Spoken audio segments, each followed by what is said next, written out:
Thank you for the question. I actually live right beside where the flooding happens, right in our community. I live right at the Black Creek. And my building actually was recently flooded just last summer, so I see this myself. And families in Rockcliffe Smythe are tired of consistently having their homes flooded away. We see the same thing happening in Maple Leaf, so climate change impacts us directly. And I appreciate what our Liberal candidate has said, but the reality is that we've seen the day after that a climate crisis emergency was declared by the Liberal Party, the next day they bought a pipeline for $4.5 billion. But what we've committed to, I brought Jagmeet Singh right here to walk the streets of Hilldale, Cary Drive, and we've committed to no strings attached funding, additional $2 billion to improve the infrastructure that's long been ignored since 1980s. 300,000 green new jobs to remove subsidies from oil and gas companies and immediately start investing in clean, alternative energy that's renewable. That is a real strategy around fighting for climate change, investing in infrastructure, investing in YORK South-WESTON, because we're in it for you. Thank you very much. To that question, you know, in YORK South-WESTON, it's no secret, we're largely in the news when gun violence occurs. That seems like when we're mostly on CP24. I hear it all the time in this community. I've worked in this area myself, actually, working with young people. We worked with a lot of young people who were in trouble with the law, and I'll simply put, minimum sentences and gun crimes we're too late when we're starting to address it there. We need to start addressing these issues before someone decides to pick up a gun. That is the way we address it. And what we see and what research shows us, and what my experience working on the ground here, the best way to fight gun crime is by making sure people have housing to live in, by making sure we're addressing the dropout rate, by making sure we address the vast amount of poverty we have in this community. We've seen the same old answers from the past few years, more investments in prisons and police and courts. And while they may be well-meaning, they are far from hitting the mark, and we need to make sure we're addressing that. And that's what our plan is all about.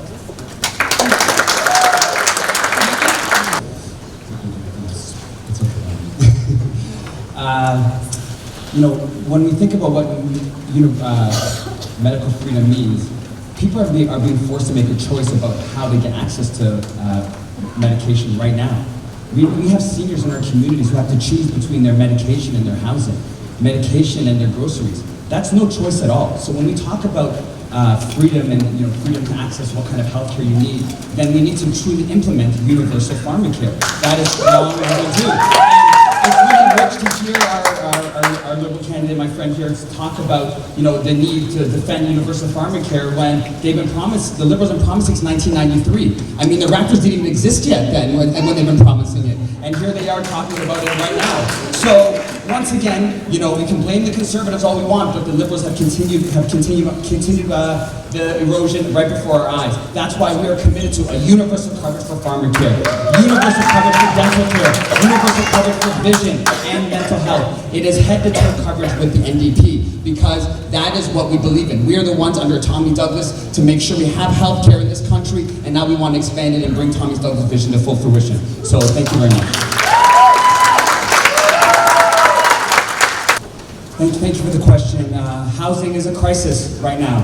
I live in this community. I pay rent in this community myself. My building alone, the rent increased from $900 for a one-bedroom to $1,650. The average rent in Toronto right now for a one-bedroom apartment is $2,300. So I don't know what delivery my Liberal opponent here is talking about, but that doesn't sound like delivery on affordable housing to me. Yeah. In fact, 90% of the national housing strategy Liberals are talking about right now is not coming until after the election. The improvements to Toronto community housing, the $1.3 billion we saw announced, is not coming until after the election. That is buying votes, folks, and that is not right. That is why we're committed to building 500,000 affordable homes across this country, half of that built in the first 5 years. We are going to be making sure that true affordability means no more than 30% of your income is in housing. So for people who are paying more than that right now, which is quite a lot. I mean, maybe my opponents can spend some time in the riding.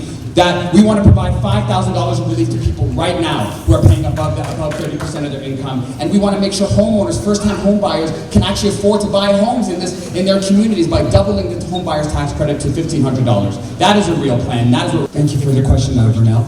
That's a really important question, and it's something that I've been working in. My time here in York South-WESTON is also included working at a youth charity in this community. And one of the many things that we hear are young people can't afford to live in this community, because guess what? Young people are just like everybody else. We need to start understanding that. They need affordability. They need to be able to find housing.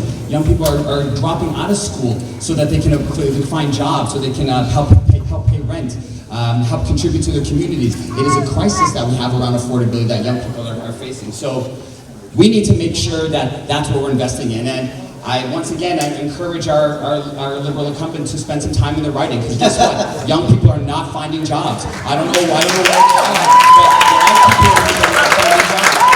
So that's why we once again, 500,000 affordable homes across this community. We want to make sure that people are not getting in debt to go to university or college or go to post-secondary. That's why we want to eliminate all interest on student loans and making sure we work towards making post-secondary part of our public system. You shouldn't have to go in debt to go to school. And then finally, if we're going to create jobs, let's invest in actual good jobs. 300,000 green new jobs that are based on good paying jobs that young people can actually work towards and find a career in. That is our plan. Myself and the NDP, we absolutely agree we need to end the Safe Third Country Agreement. When people are claiming asylum, it is about making sure that they're safe. And that is our priority. It doesn't matter if it's in the United States. If they're not safe, they're not safe. And on top of that, we need to make sure we're speeding up things like family reunification. Because when families come here, like as my family came here, we need to make sure that they're coming together. And that has to be a priority. And then also, once they get here, we need to make sure they can actually afford to live here, like finding affordable housing, like getting access to healthcare, like actually getting access to childcare. Those are the things that are our priority.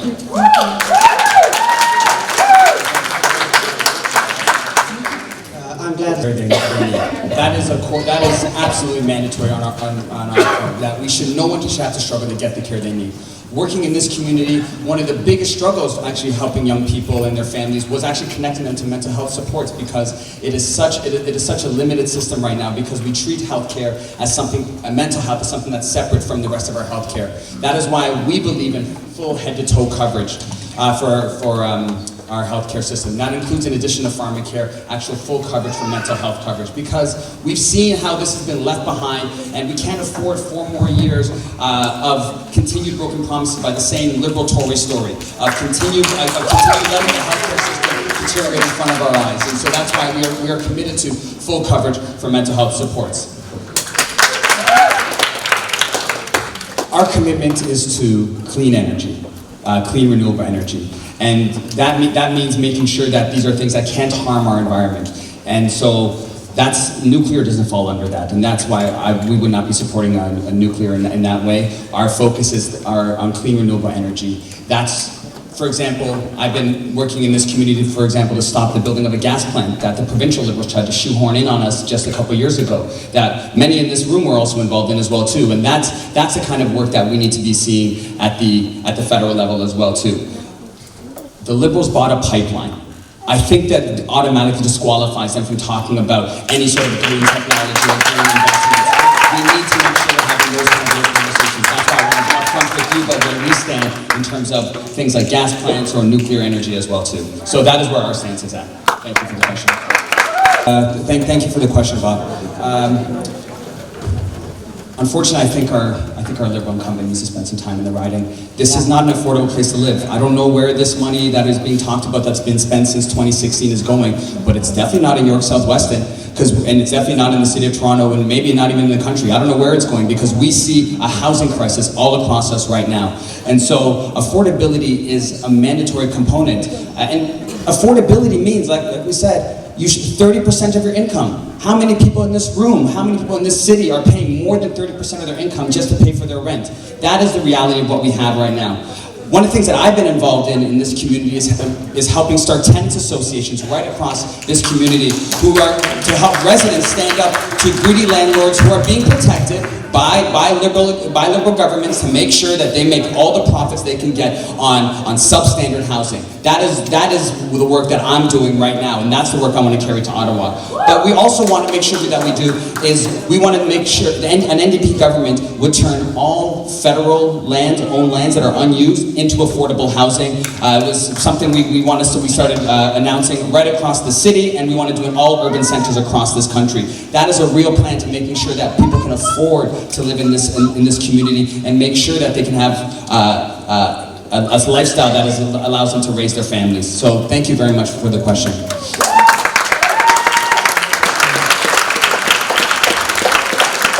Thank you for your question, and it is extremely important. I relate to myself, actually. I'm a single father, and I have a daughter in daycare right now, and without the use of childcare, would not be able to work. I'm in this community. I meet so many single-parent families who need to access to childcare, and their only options are paying $2,000 a month per child, or waiting in some long waiting list for a subsidy. And that is where we're at. And yet, you know, I mean, I appreciate the Liberal candidate's response, but they've been promising the childcare since 1993. I mean, Doug Gilmore and Wendell Clark were still leading the Leafs till we thought was the Stanley Cup Finals at that time. Like, this is how long we've been waiting. So we can't, once again, wait for the same Liberal Tory story. We can't afford it. That's why our commitment is to making sure we invest $1 billion in childcare by 2020, creating 500,000 childcare spaces, licensed childcare spaces across this country, and we want to work towards $10 a day childcare as soon as possible. That is a plan to make sure that all people can work, men and women in our community, and that's my comment to you. Thank you very much.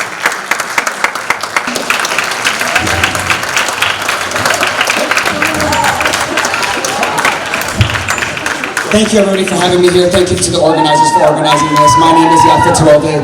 This election is about priorities, and my priority is you, because I'm your neighbor. I live in this community, so that's why I want to represent you, because I know what it takes for everyday people, working people. Liberals have showed us what their priorities are. They're going to protect the rich. Same old Liberal Tory story. We've seen it before. We'll see it again. That's what this election's about. So, October 21st. Vote Yafet Tawalde, vote Jagmeet Singh, vote the NDP, have someone on your side because we're in it for you. I look forward to representing you in Ottawa. It would be an honor, and thank you very much.